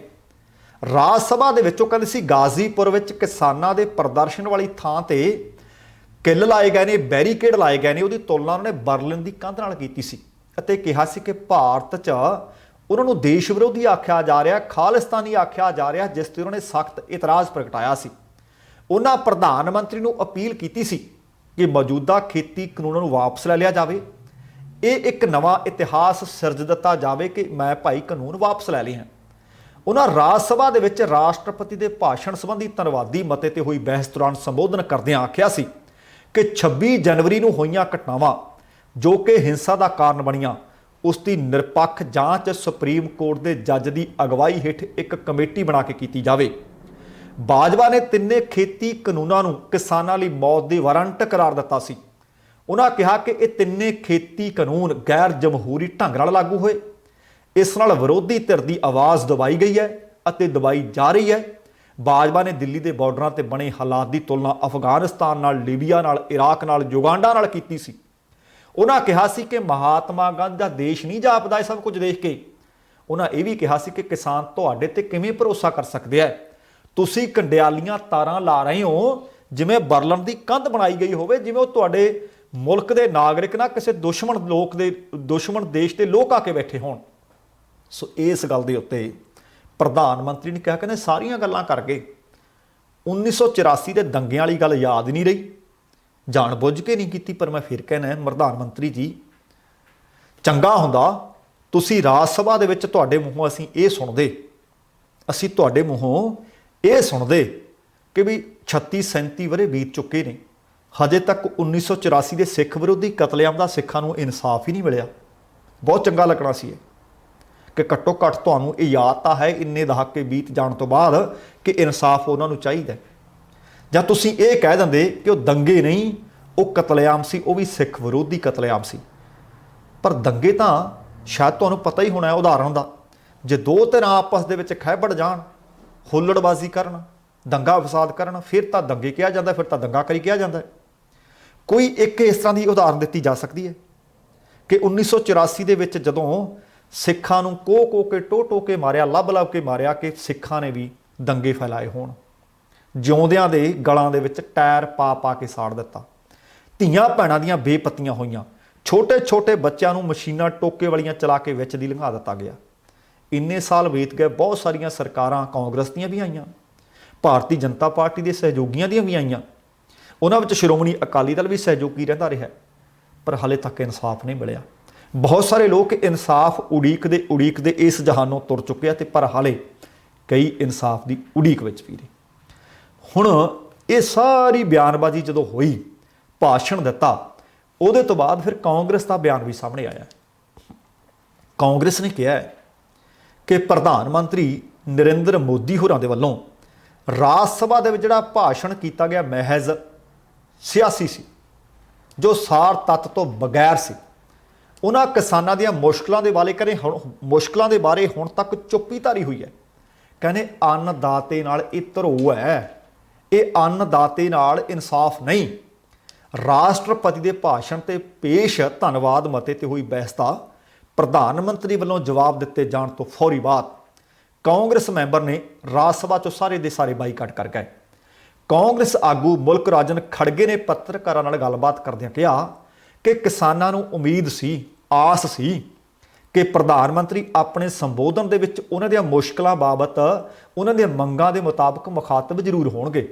ਸਭਨਾਂ ਦੀਆਂ ਨਜ਼ਰਾਂ ਪ੍ਰਧਾਨ ਮੰਤਰੀ ਦੇ ਭਾਸ਼ਣ ਤੇ ਟਿਕੀਆਂ ਹੋਈਆਂ ਸਨ, ਪਰ ਮੋਦੀ ਨੇ ਕਹਿੰਦੇ ਖੇਤੀ ਕਾਨੂੰਨਾਂ ਦੇ ਖਿਲਾਫ ਬੀਤੇ 75 ਦਿਨ ਤੋਂ ਚੱਲ ਰਹੇ ਅੰਦੋਲਨ ਦਾ ਕੋਈ ਹੱਲ ਨਾ ਸੁਝਾ ਕੇ ਕਿਸਾਨਾਂ ਦੇ ਨਾਲ ਧਰੋਹ ਕਮਾਇਆ, ਕਿਸਾਨਾਂ ਨੂੰ ਨਿਰਾਸ਼ ਕੀਤਾ ਹੈ। ਤੇ ਹੁਣ ਅਗਲੀ ਖਬਰ ਹੈ ਜਿਹੜੀ, ਜਦੋਂ ਪ੍ਰਧਾਨ ਮੰਤਰੀ ਨੇ ਕਿਹਾ ਕਿ ਸਰਕਾਰ ਕਿਸਾਨਾਂ ਦੇ ਨਾਲ ਗੱਲਬਾਤ ਕਰਨ ਵਾਸਤੇ ਤਿਆਰ ਹੈ, ਇਹ ਰਾਜ ਸਭਾ ਦੇ ਵਿੱਚ ਭਾਸ਼ਣ ਦਿੰਦਿਆਂ ਕਿਹਾ। ਉਹਦੇ ਤੋਂ ਬਾਅਦ ਦੂਸਰੇ ਪਾਸੇ ਸੰਯੁਕਤ ਕਿਸਾਨ ਮੋਰਚੇ ਵੱਲੋਂ ਖਬਰ ਮਿਲ ਰਹੀ ਹੈ, ਸੰਘਰਸ਼ ਕਰ ਰਹੀਆਂ ਕਿਸਾਨ ਯੂਨੀਅਨਾਂ ਨੇ ਕਿਹਾ ਕਿ ਉਹ ਅਗਲੇ ਗੇੜ ਦੀ ਗੱਲਬਾਤ ਵਾਸਤੇ ਬਿਲਕੁਲ ਤਿਆਰ ਨਹੀਂ ਅਤੇ ਕੇਂਦਰ ਸਰਕਾਰ ਅਗਲੀ ਮੀਟਿੰਗ ਵਾਸਤੇ ਕੋਈ ਸਮਾਂ ਦੱਸੇ, ਕੋਈ ਤਾਰੀਖ ਦੱਸੇ, ਕੋਈ ਸਥਾਨ ਦੱਸੇ। ਅਸਲ ਦੇ ਵਿੱਚ ਪ੍ਰਧਾਨ ਮੰਤਰੀ ਮੋਦੀ ਦੇ ਵੱਲੋਂ ਅੰਦੋਲਨ ਖਤਮ ਕੀਤੇ ਜਾਣ ਦੀ ਅਪੀਲ ਕੀਤੀ ਗਈ। ਰਾਜ ਸਭਾ ਦੇ ਵਿੱਚ ਭਾਸ਼ਣ ਕਰਦਿਆਂ ਉਹਨਾਂ ਨੇ ਕਿਹਾ ਕਿ ਇਹ ਅੰਦੋਲਨ ਖਤਮ ਕਰ ਦੇਣਾ ਚਾਹੀਦਾ ਹੈ। ਉਸ ਅਪੀਲ ਅਤੇ ਗੱਲਬਾਤ ਰਾਹੀਂ ਮਸਲਾ ਹੱਲ ਕਰਨ ਦੇ ਦਿੱਤੇ ਗਏ ਭਾਸ਼ਣ ਤੋਂ ਬਾਅਦ ਕਿਸਾਨਾਂ ਦਾ ਫਿਰ ਇਹ ਬਿਆਨ ਸਾਹਮਣੇ ਆਇਆ।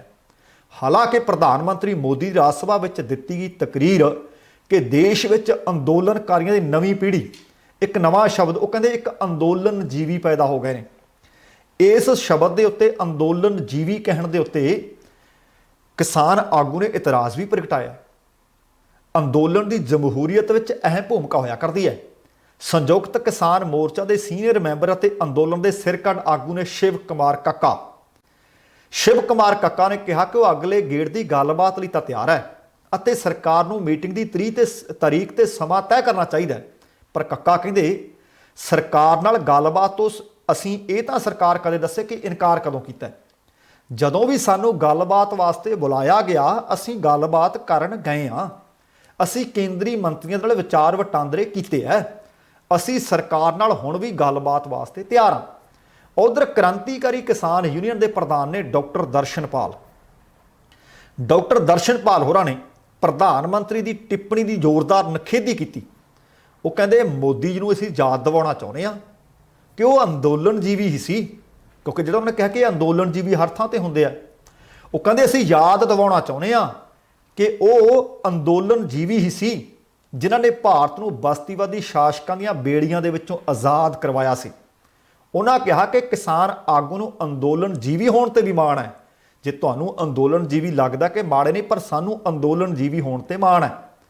ਦੱਸਣਾ ਬਣਦਾ ਕਿ ਕਿਸਾਨ ਆਗੂਆਂ ਤੇ ਕੇਂਦਰ ਸਰਕਾਰ ਦੇ 3 ਮੰਤਰੀਆਂ ਦੇ ਨਾਲ 11 ਵਾਰ, ਇੱਕ ਵਾਰ ਭਾਰਤ ਦੇ ਗ੍ਰਹਿ ਮੰਤਰੀ ਅਮਿਤ ਸ਼ਾਹ ਨਾਲ ਭਾਵ 12 ਵਾਰ ਗੱਲਬਾਤ ਹੋ ਚੁੱਕੀ ਹੈ, ਮੀਟਿੰਗਾਂ ਹੋ ਚੁੱਕੀਆਂ ਨੇ। ਕਿਸਾਨ ਯੂਨੀਅਨਾਂ ਤਿੰਨੇ ਖੇਤੀ ਕਾਨੂੰਨਾਂ ਦੀ ਵਾਪਸੀ ਅਤੇ ਘੱਟੋ ਘੱਟ ਸਮਰਥਨ ਮੁੱਲ ਦੀ ਕਾਨੂੰਨੀ ਗਾਰੰਟੀ ਦੀ ਮੰਗ ਕਰ ਰਹੀਆਂ ਨੇ। ਤੇ ਉਧਰ ਕਿਸਾਨਾਂ ਦੀ ਟਰੈਕਟਰ ਪਰੇਡ ਦੌਰਾਨ ਹੋਈ ਹਿੰਸਾ ਦੇ ਮੱਦੇਨਜ਼ਰ ਦਿੱਲੀ ਦੀਆਂ ਸਰਹੱਦਾਂ ਦੇ ਉੱਤੇ ਸੁਰੱਖਿਆ ਨਫਰੀ ਬਹੁਤ ਵਧਾ ਦਿੱਤੀ ਗਈ ਤੇ ਅੱਜ ਪਤਾ ਲੱਗਿਆ ਕਿ ਕੁਝ ਉਹਦੇ ਵਿੱਚੋਂ ਨਫਰੀ ਘਟਾਈ ਵੀ ਗਈ ਹੈ। ਇਹ ਵੀ ਪਤਾ ਲੱਗਾ ਸੀ ਕਿ ਬੀਤੇ ਦਿਨੀ ਜਿਹੜਾ ਇੰਟਰਨੈਟ ਦੀਆਂ ਸੇਵਾਵਾਂ ਬੰਦ ਕਰ ਦਿੱਤੀਆਂ ਸੀ ਉਹ ਵੀ ਬਹਾਲ ਕਰ ਦਿੱਤੀਆਂ ਗਈਆਂ ਨੇ। ਅਸਲ ਦੇ ਵਿੱਚ ਇੰਟਰਨੈਟ ਦੇ ਉੱਤੇ ਪਾਬੰਦੀ, ਬਿਜਲੀ ਦੀ ਪਾਬੰਦੀ, ਪਾਣੀ ਦੀ ਪਾਬੰਦੀ, ਆਲੇ ਦੁਆਲੇ ਕੰਡਿਆਲੀਆਂ ਤਾਰਾਂ, ਇਹਦੇ ਤੋਂ ਬਾਅਦ ਲੋਕ ਇਹ ਮਹਿਸੂਸ ਕਰਨ ਲੱਗ ਪਏ ਸੀ ਕਿ ਸੱਚਮੁੱਚ ਇਹ ਦੱਸਣ ਦੀ ਕੋਸ਼ਿਸ਼ ਕੀਤੀ ਜਾ ਰਹੀ ਹੈ ਕਿ ਇਹ ਚੰਗੇ ਲੋਕ ਨਹੀਂ, ਇਹ ਕਿਸੇ ਵੀ ਵਕਤ ਕਿਸੇ ਤੇ ਵੀ ਹਮਲਾ ਕਰ ਸਕਦੇ ਆ। ਇਹ ਦੱਸਣ ਦੀ ਕੋਸ਼ਿਸ਼ ਕੀਤੀ ਗਈ ਕਿ ਇਹਨਾਂ ਨੂੰ ਕਾਬੂ ਜੇ ਕੋਈ ਕਰ ਸਕਦਾ ਤਾਂ ਭਾਰਤ ਦੀ ਮੋਦੀ ਸਰਕਾਰ ਹੀ ਕਰ ਸਕਦੀ ਹੈ। ਦੇਖੋ ਕਿ ਕਿਵੇਂ ਬੈਰੀਕੇਡਿੰਗ ਕਰ ਦਿੱਤੀ, ਕਿਵੇਂ ਕਿੱਲੇਬੰਦੀ ਕਰ ਦਿੱਤੀ। ਪਰ ਬਹੁਤ ਸਾਰੇ ਸਥਾਨਕ ਲੋਕਾਂ ਨੇ ਵੀ ਕਿਸਾਨਾਂ ਦੇ ਨਾਲ ਇਹਨਾਂ ਚੀਜ਼ਾਂ ਦਾ ਬੁਰਾ ਮਨਾਇਆ। ਤੇ ਹੁਣ ਤੁਹਾਨੂੰ ਯਾਦ ਹੋਣਾ ਹੈ ਕਿ ਅੰਤਰਰਾਸ਼ਟਰੀ ਪੌਪ ਸਟਾਰ ਰਿਆਨਾ ਅਤੇ ਕਈ ਹੋਰਨਾਂ ਨੇ ਇੱਕ ਜਦੋਂ ਟਵੀਟ ਕੀਤਾ ਤੇ ਫਿਰ ਟਵੀਟੀ ਕੰਮ ਹੋਣ ਲੱਗ ਪਿਆ। ਉਹਦੇ ਤੋਂ ਬਾਅਦ ਕਈ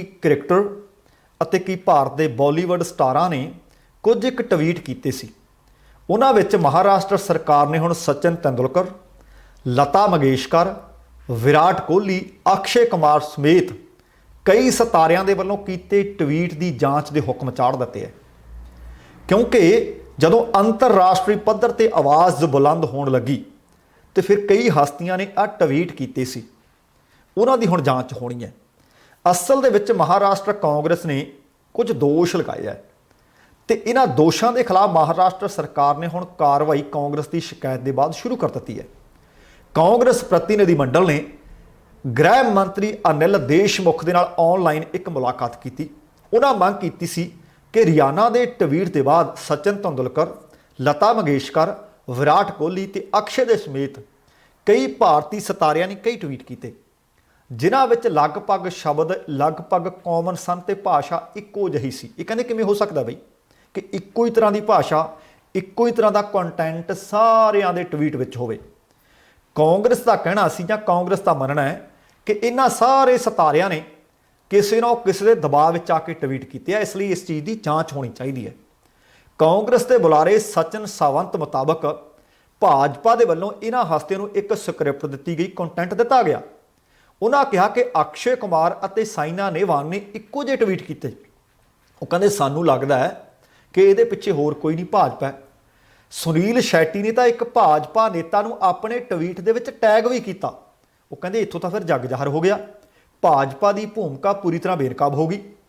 ਹੁਣ ਭਾਜਪਾ ਦੀ BCCI ਵਿੱਚ ਵੀ ਕਹਿੰਦੇ ਭੂਮਿਕਾ ਅਹਿਮ ਹੈ, ਇਸ ਲਈ ਸ਼ਾਇਦ ਕੁਝ ਕ੍ਰਿਕਟਰਾਂ ਨੂੰ ਵੀ ਇੱਕੋ ਹੀ ਤਰ੍ਹਾਂ ਦੇ ਟਵੀਟ ਕਰਨ ਦੇ ਵਾਸਤੇ ਦਬਾਅ ਬਣਾਇਆ ਗਿਆ ਹੋਵੇ ਜਾਂ ਕਿਹਾ ਹੋਵੇ।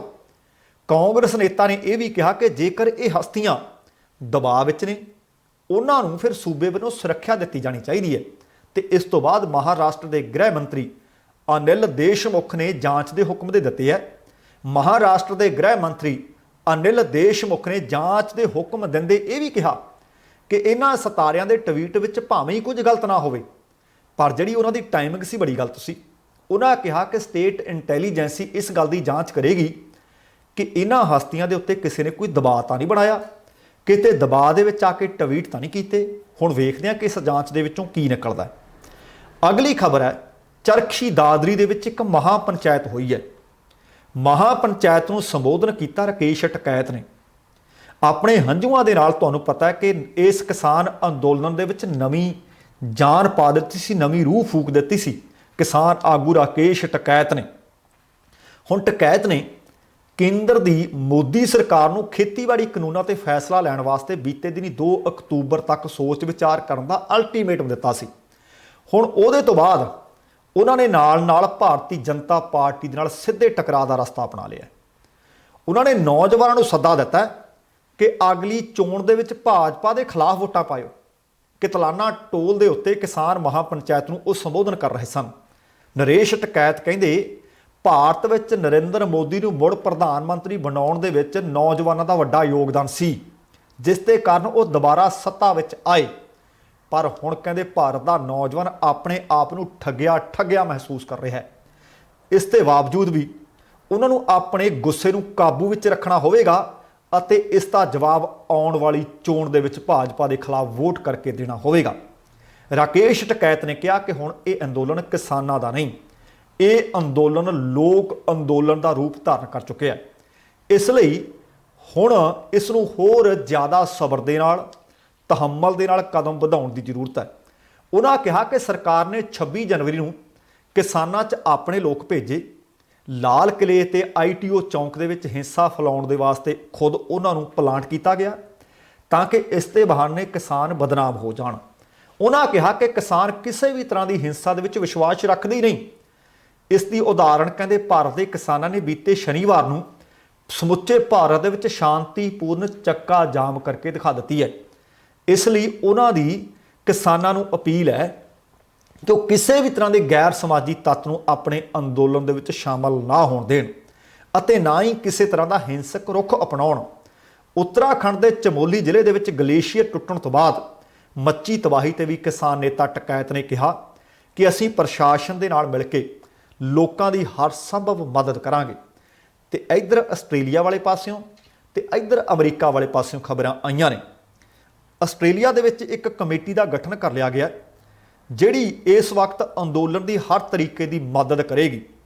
ਇਸੇ ਤਰ੍ਹਾਂ ਅਮਰੀਕਾ ਦੇ ਵਿੱਚੋਂ ਖਬਰ ਮਿਲੀ ਹੈ ਕਿ ਕੈਲੀਫੋਰਨੀਆ ਦੇ ਵਿੱਚ ਇੱਕ ਗੁਰਦੁਆਰਾ ਸਾਹਿਬਾਨਾਂ ਦੀ ਮੀਟਿੰਗ ਹੋਈ ਸਮੁੱਚੀ। ਉਹਦੇ ਵਿੱਚ ਉਹਨਾਂ ਨੇ ਇਹ ਆਖਿਆ ਕਿ ਜਿਹੜੇ ਵੀ ਸਿਤਾਰਿਆਂ ਨੇ ਕਿਸਾਨ ਅੰਦੋਲਨ ਦੇ ਉਲਟ ਟਵੀਟ ਕੀਤੇ ਨੇ, ਕਿਸਾਨ ਅੰਦੋਲਨ ਦੀ ਜਾਂ ਕੋਈ ਵਿਰੋਧਤਾ ਕਰ ਰਿਹਾ ਹੈ, ਭਾਵੇਂ ਉਹ ਗਾਇਕ ਹੈ, ਭਾਵੇਂ ਕੋਈ ਸਿਤਾਰਾ ਹੈ, ਭਾਵੇਂ ਕੋਈ ਖਿਡਾਰੀ ਹੈ, ਭਾਵੇਂ ਕੋਈ ਪ੍ਰਮੋਟਰ ਹੈ, ਉਹਦਾ ਰੱਜ ਕੇ ਅਮਰੀਕਾ ਦੀ ਧਰਤੀ ਤੇ ਵਿਰੋਧ ਕੀਤਾ ਜਾਏਗਾ। ਉਹ ਕਹਿੰਦੇ ਜੇਕਰ ਕੋਈ ਅਮਰੀਕਨ ਪ੍ਰਮੋਟਰ ਇਹਨਾਂ ਖਿਡਾਰੀਆਂ ਨੂੰ, ਇਹਨਾਂ ਸਿਤਾਰਿਆਂ ਨੂੰ, ਇਹਨਾਂ ਗਾਇਕ ਕਲਾਕਾਰਾਂ ਨੂੰ ਸੱਦਾ ਵੀ ਦੇਵੇਗਾ ਤਾਂ ਉਸ ਤੇ ਪ੍ਰੋਗਰਾਮ ਦਾ ਵਿਰੋਧ ਕੀਤਾ ਜਾਵੇਗਾ। ਸੋ ਹੁਣ ਦੇਖੋ ਕਿ ਇਹ ਅੰਦੋਲਨ ਬਾਲੀਵੁੱਡ ਤੋਂ ਲੈ ਕੇ ਹਾਲੀਵੁੱਡ, ਹਾਲੀਵੁੱਡ ਤੋਂ ਬਾਲੀਵੁੱਡ, ਕਿਉਂਕਿ ਮੈਂ ਬਾਲੀਵੁੱਡ ਪਹਿਲਾਂ ਨਹੀਂ ਕਿਹਾ, ਪਹਿਲਾਂ ਹਾਲੀਵੁੱਡ ਆ ਫਿਰ ਬਾਲੀਵੁੱਡ ਪਹੁੰਚਿਆ। ਸੋ ਕਹਿਣ ਦਾ ਭਾਵ ਇਸ ਅੰਦੋਲਨ ਦੀ ਗੂੰਜ ਹੁਣ ਪਿੰਡ ਪਿੰਡ, ਸ਼ਹਿਰ ਸ਼ਹਿਰ, ਮੁਲਕ ਮੁਲਕ ਪੈ ਚੁੱਕੀ ਹੈ। ਸੋ ਵੇਖਦੇ ਹਾਂ ਕਿ ਜਿਸ ਤਰ੍ਹਾਂ ਪ੍ਰਧਾਨ ਮੰਤਰੀ ਹੋਰਾਂ ਨੇ ਰਾਜ ਸਭਾ ਦੇ ਵਿੱਚ ਖੜ ਕੇ ਭਾਸ਼ਣ ਦਿੱਤਾ, ਜਿਸ ਤਰ੍ਹਾਂ ਉਹਨਾਂ ਨੇ ਅੰਦੋਲਨ ਜੀਵੀ ਕਿਹਾ ਕਿ ਇਹ ਲੋਕ ਗੁੰਮਰਾਹ ਹੋਏ ਨੇ। ਇਹਦੇ ਤੋਂ ਪਹਿਲਾਂ ਨਰਿੰਦਰ ਸਿੰਘ ਤੋਮਰ ਹੋਰਾਂ ਦਾ ਕਹਿਣਾ ਕਿ ਕਾਨੂੰਨਾਂ ਵਿੱਚ ਕੁਝ ਵੀ ਗਲਤ ਨਹੀਂ। ਉਹਦੇ ਨਾਲ ਹੀ ਪੀਯੂਸ਼ ਗੋਇਲ ਹੋਰਾਂ ਦਾ ਕਹਿਣਾ ਕਿ ਕਾਨੂੰਨ ਠੀਕ ਨੇ ਪਰ ਕਿਸਾਨ ਆਗੂ ਨੂੰ ਸਮਝ ਨਹੀਂ। ਇਸ ਤਰ੍ਹਾਂ ਸੋਮ ਪ੍ਰਕਾਸ਼ ਦਾ ਕਹਿਣਾ ਕਿ ਕਾਨੂੰਨਾਂ ਦੇ ਵਿੱਚ ਕੁਝ ਵੀ ਗਲਤ ਨਹੀਂ, ਕਿਸਾਨਾਂ ਕੋਲ ਕੋਈ ਤਜਵੀਜ਼ ਨਹੀਂ। ਜੇਕਰ ਪੰਜਾਬ ਪੱਧਰ ਤੇ ਆਈਏ ਤਾਂ ਪੰਜਾਬ ਪੱਧਰ ਤੇ ਭਾਜਪਾ ਆਗੂ ਵੀ ਲਗਭਗ ਇਸੇ ਤਰ੍ਹਾਂ ਦੀਆਂ ਦਲੀਲਾਂ ਦੇ ਰਹੇ ਨੇ। ਸੋ ਕਹਿਣ ਦਾ ਭਾਵ ਹਾਲ ਦੀ ਘੜੀ ਇਹ ਮਹਿਸੂਸ ਹੋ ਰਿਹਾ ਹੈ ਕਿ ਕਿਸਾਨ ਅਤੇ ਕਿਸਾਨ ਆਗੂ ਇਹਨਾਂ ਕਾਨੂੰਨਾਂ ਨੂੰ ਰੱਦ ਕਰਵਾਉਣ ਵਾਸਤੇ, ਆਪਣੇ ਹੱਕ ਲੈਣ ਦੇ ਵਾਸਤੇ ਦਿੱਲੀ ਦੀਆਂ ਬਰੂਹਾਂ ਤੇ ਬੈਠੇ ਹੈ। ਪਰ ਦੂਸਰੇ ਪਾਸੇ ਜਿਸ ਤਰ੍ਹਾਂ ਸਰਕਾਰ ਵੱਲੋਂ ਸੰਕੇਤ ਦਿੱਤੇ ਜਾ ਰਹੇ ਨੇ, ਉਦੋਂ ਇਹ ਪ੍ਰਭਾਵ ਲਿਆ ਜਾ ਰਿਹਾ ਹੈ ਕਿ ਹਾਲ ਦੀ ਘੜੀ ਉਹ ਆਪਣੇ ਅੜੀਅਲ ਵਤੀਰੇ ਦੇ ਉੱਤੇ ਕਾਇਮ ਹੈ।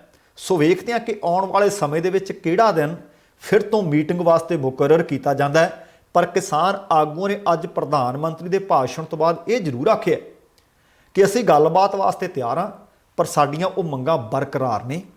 ਕੱਲ ਮੈਂ ਤੁਹਾਡੇ ਨਾਲ ਖਬਰ ਸਾਂਝੀ ਕੀਤੀ ਸੀ ਕਿ ਜੀਡੀਯੂ ਦੇ ਕੇਸੀ ਤਿਆਗੀ ਜਿਹੜੇ ਬਿਹਾਰ ਦੇ ਵਿੱਚ ਇਹਨਾਂ ਦੇ ਭਾਈਵਾਲ ਸਰਕਾਰ ਚਲਾ ਰਹੇ ਨੇ, ਉਹਨਾਂ ਨੇ ਕਿਹਾ ਸੀ ਕਿ ਜੇਕਰ ਕੇਂਦਰ ਸਰਕਾਰ ਇਸ ਮਾਮਲੇ ਦਾ ਹੱਲ ਚਾਹੁੰਦੀ ਹੋਵੇ, ਬੜਾ ਸੁਖਾਲਾ ਹੈ, ਉਹ ਇਹਨਾਂ ਕਾਨੂੰਨਾਂ ਨੂੰ ਅਣਮਿੱਥੇ ਸਮੇਂ ਵਾਸਤੇ ਮੁਅੱਤਲ ਕਰਨ, MSP ਦੀ ਲਿਖਤੀ ਕਾਨੂੰਨੀ ਗਰੰਟੀ ਦੇਣ ਤਾਂ ਕਿ ਕਿਸਾਨ ਆਪੋ ਆਪਣੇ ਘਰਾਂ ਵਿੱਚ ਜਾ ਕੇ ਆਪੋ ਆਪਣੀਆਂ ਜ਼ਿੰਮੇਵਾਰੀਆਂ ਸੰਭਾਲਣ।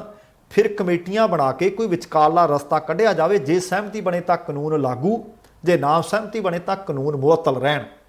ਸ਼ਰਦ ਪਵਾਰ ਹੋਰਾਂ ਨੇ ਵੀ ਆਖਿਆ ਸੀ ਕਿ ਛੋਟੇ ਮੰਤਰੀ ਨੂੰ ਨਾ ਭਾਈ ਭੇਜੋ, ਇਹਦੇ ਵਿੱਚ ਪ੍ਰਧਾਨ ਮੰਤਰੀ, ਇਹਦੇ ਵਿੱਚ ਅਮਿਤ ਸ਼ਾਹ, ਇਹਦੇ ਵਿੱਚ ਨਿਤਨ ਗਡਕਰੀ ਤੇ ਇਹਦੇ ਵਿੱਚ ਰਾਜਨਾਥ, ਇਹ ਚਾਰੀ ਬੰਦੇ ਕਿਸਾਨਾਂ ਦੇ ਨਾਲ ਬੈਠਣ, ਬੈਠ ਕੇ ਕੋਈ ਫੈਸਲਾ ਕਰਨ ਤਾਂ ਕਿ ਕਿਸਾਨਾਂ ਦੀ ਇਸ ਸਮੱਸਿਆ ਦਾ ਹੱਲ ਕੀਤਾ ਜਾ ਸਕੇ। ਸੋ ਦੋਸਤੋ, ਇਹ ਸਨ ਅੱਜ ਦੀਆਂ ਕੁਝ ਇੱਕ ਖਬਰਾਂ। ਉਮੀਦ ਕਰ ਰਹੇ ਹਾਂ ਕਿ ਤੁਹਾਨੂੰ ਚੰਗੀਆਂ ਲੱਗੀਆਂ ਹੋਣਗੀਆਂ। ਜੇਕਰ ਪ੍ਰੋਗਰਾਮ ਚੰਗਾ ਲੱਗਿਆ ਲਾਈਕ ਵੀ ਕਰ ਦਿਓ, ਸ਼ੇਅਰ ਵੀ ਕਰ ਦਿਓ, ਤੇ ਜੇਕਰ ਹਾਲੇ ਤੱਕ ਤੁਸੀਂ ਆਪਣੇ ਇਸ ਚੈਨਲ ਨੂੰ ਸਬਸਕ੍ਰਾਈਬ ਨਹੀਂ ਕੀਤਾ ਤਾਂ ਤੁਹਾਨੂੰ ਬੇਨਤੀ ਹੈ ਕਿ ਸਬਸਕ੍ਰਾਈਬ ਕਰਕੇ ਨੋਟੀਫਿਕੇਸ਼ਨ ਵਾਲੀ ਘੰਟੀ ਜ਼ਰੂਰ ਨੱਪ ਲੈਣੀ। ਤੁਹਾਡੇ ਧੰਨਵਾਦੀ ਹੋਵਾਂਗੇ। ਤੇ ਹੁਣ ਸਮਾਂ ਸਮਾਪਤ ਹੈ। ਜਾਣ ਤੋਂ ਪਹਿਲਾਂ ਕਹਾਂਗਾ, ਜ਼ਿੰਦਗੀ ਜਿੰਦਾਦਲੀ ਦਾ ਨਾਮ ਹੈ। ਦਵਿੰਦਰ ਸਿੰਘ ਬੈਨੀਪਾਲ ਨੂੰ ਆਗਿਆ ਦਿਓ। ਸਤਿ ਸ੍ਰੀ ਅਕਾਲ। ਤੇਰਾ ਬਰਾਖਾ।